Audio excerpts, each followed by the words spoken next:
درود به همه دوستان، امیدوارم حالتون خوب باشه.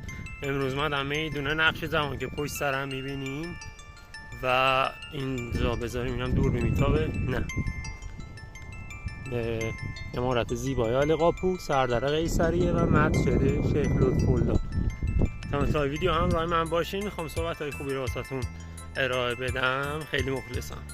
دلم میخواد به اصفهان برگردم، بازم به اون نصف جهان برگردم، برم اونجا بشینم در کنار زاینده رو، بخونم از ته دل ترانه و شعر و سرود، ترانه و شعر و سرود. قبل از انتخاب شدن این محل به عنوان پایتخت صفویه، اینجا یه باغ خیلی بزرگی بوده به اسم باغ نقش جهان که در کنار اون مهمترین بناهای شهر رو میذارن، مثل امارت آلیقاپو، مسجد جامع عباسی، سردر قیصریه و مسجد شیخ لطف‌الله.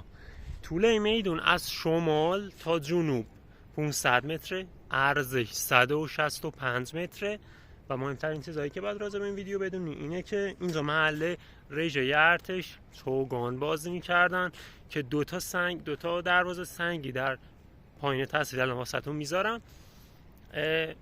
اینا حکایت میکردن که این دو چوگان بازی میکردن، در قرن 11 هجری درست شده و سیاحان خیلی زیادی از اروپایی توی کتاباشون و توی سفرنامه‌هاشون از اینجا شرح کردن که اومدن اصفهان در دور صفویه و قاجاریه، مثل شاردن فرانسوی، سانسون فرانسوی و انگلبرت کمپفر فکر میکنم که آلمانی بوده، در دوره صفویه و قاجاری به اینجا اومدن.